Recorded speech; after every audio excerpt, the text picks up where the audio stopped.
You're watching The Wellness Hour, leader in medical news and information. I'm Randy Alvarez. Today's topic, real estate. This is a special Consumer Report edition. And with us we have from Prudential California Realty, Paul Hurst. Paul, welcome to the program. Thanks for having me back. So we've had you on the program before talking about historic homes. Yes. That wasn't necessarily your specialty. So tell, for people that don't know you in Santa Barbara, I guess most people do know, but who's your typical client? Well, I don't know there's any way to say typical. Anybody buying in Santa Barbara or Montecito is kind of looking for a specific property, but I do a lot on the mid and high end of homes. But I've done condos and I've done huge estates, and so kind of all across the board. So in a recession, yes. Markets changed quite a bit, but I hear that Santa Barbara has not been affected like the rest of the country. Well, Santa Barbara is kind of an anomaly market. We're a destination resort, and we're voted in a couple of publications as one of the most desirable places to be in the country. Is that right? Okay. Oh yeah. So we've got that going for us. How long have you been there, by the way? I'm from there originally. I've been back about 7 years, but I'm a Santa Barbara native, and I just decided to come back. Right now in this market, are you doing more listings, or you're dealing with buyers? What is it? Well, kind of both, really. I think in this kind of a market, there's such opportunity for buyers out there. So I'm doing a lot with buyers from really all over, whether it be from Europe or... How do you get those people? Well, different ways, a couple of different ways. I'm a certified relocation agent for Prudential California Realty and the Prudential Real Estate Affiliates worldwide. I've been doing that since 1989, and we're sort of a little niche of agents. We're graded on every transaction. Really? And then I'm also in an international networking group as well that focuses on other countries. And so we've got a small amount of buyers coming from those areas, and I hopefully get a good percentage. So a lot of people, by the way, I mean, most of the people that are buying homes in Santa Barbara are from elsewhere? Actually, no. Most of the people buying houses in Santa Barbara are from the Santa Barbara area, probably over 60%. Oh, really? Okay. Yes, because once you get in there, you really don't want to leave. And so we have people flipping back and forth between Montecito and Hope Ranch.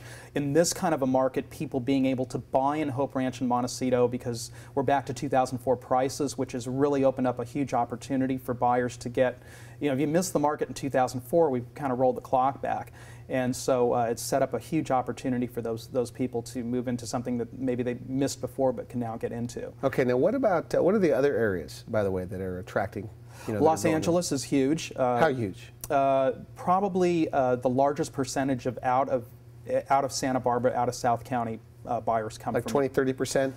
I think the number was something like 60% of the buyers that were not buying directly in Santa Barbara. Now, are you part of a network group that also gives you those kind of people? Yes. Well, I guess if you're selling your house and you live in Santa Barbara, I mean, it's important to find an agent that has, I guess, these kind of connections. It's definitely helpful, and it's part of the marketing we do to get the property in front of as many people as we can, as many qualified people that are looking for that kind of thing. The market's changed a little bit now. We can kind of direct where we market on the internet and in print to specific areas that we know are sending buyers. Now, you mentioned 2004 yes. in Santa Barbara. Are there people, do you run into people say, boy, I wish I would have purchased in 2004? All the time, because it's hard to turn back the clock, but when you have an opportunity like this, it has opened up a lot of ability for people that miss that boat. Isn't this the worst time, though, to sell your house?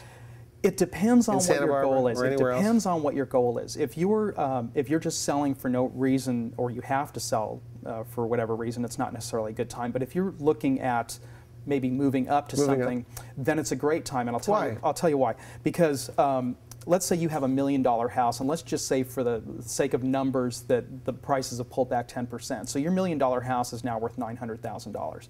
But you're buying a $2 million house that's, let's say, for the same number, has rolled back 10%.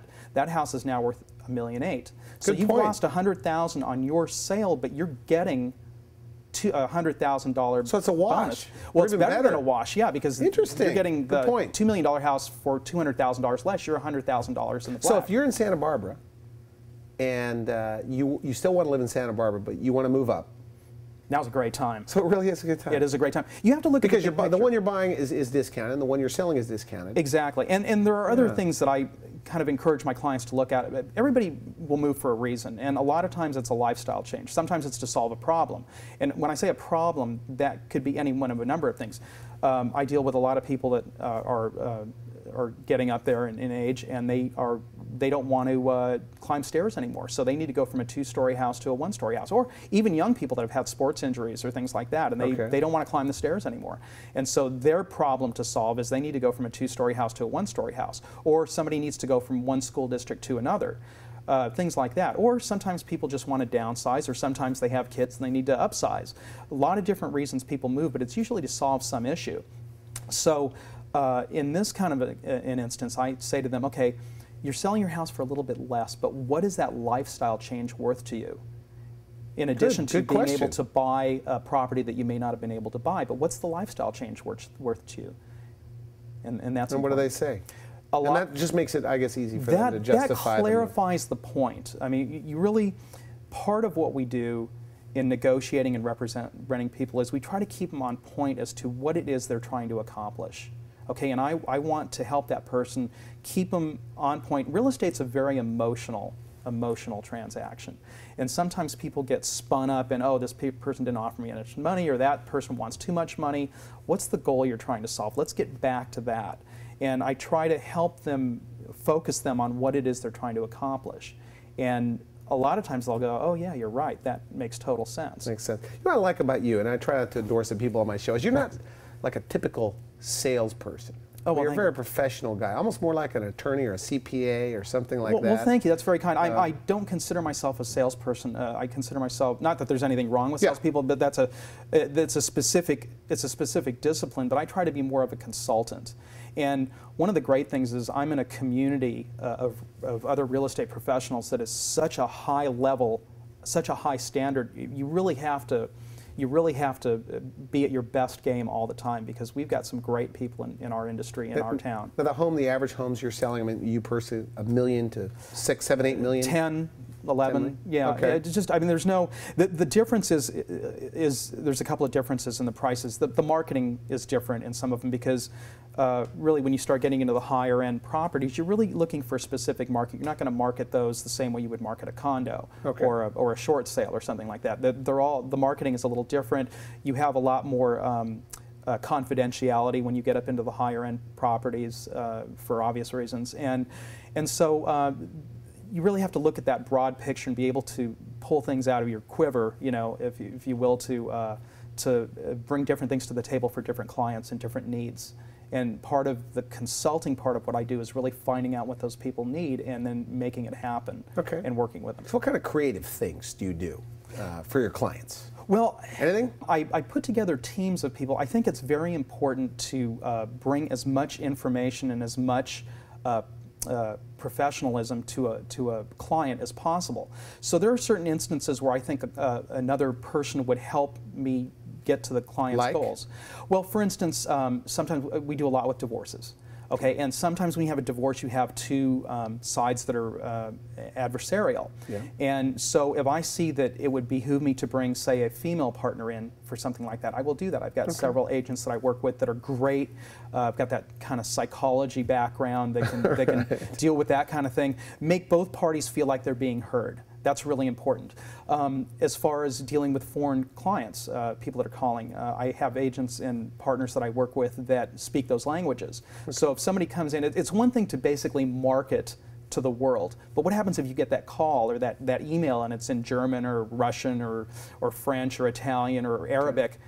You know, I want to be able to give that client the best service and not lose a potential lead for a client. So I have people that I work with to do that. I have stagers, I have accountants, I have insurance people. You get into high-end properties, the insurance needs are very different, and I have insurance people that I work with that help protect the client as much as possible. So there are a lot of different things that we can do, but putting together these kind of teams I think is helpful because it makes the client feel like they're really getting protected all the way across the board. Okay, good. Now let's talk about people that, and I have a lot of questions about buyers, but listing. Okay. They want to list their home. Yes. They're afraid for whatever reason, and they want to stay in Santa Barbara. Maybe they want to move up. What do you say to them? I mean, why is now a good time? Well, as I mentioned before, now is a good time because if you're moving up, you can get the benefit of what the market has done. You may get a little bit less for your house than you would hope, but the house you're buying is also going to be you're going to be getting a better deal. So if they both went down 10%, And you're moving up. And you're actually getting a better deal. You're in this getting kind a of better market. deal, exactly. And I mean, do you think everybody realizes this, or they don't think about it that way? I think that. And is this realistic to think of it this way? Well, I think it's very realistic. I think what happens is people they just look at one part of the pie, and you really have to look at the whole pie when you're selling a house. You've got to look at the big picture, and I don't think enough people look at the big picture. It's like, oh gosh, I'm losing this amount of money. Yeah, you are, and that's unfortunate. That's what this market's doing. But you're also, if you're buying up, you're getting a house for less money. You're going to be paying less property tax than you would in a normal market, which is a long-term thing. All right. Forget the fact that when you pay the thing off or you pay cash, you point. still have to pay those property taxes.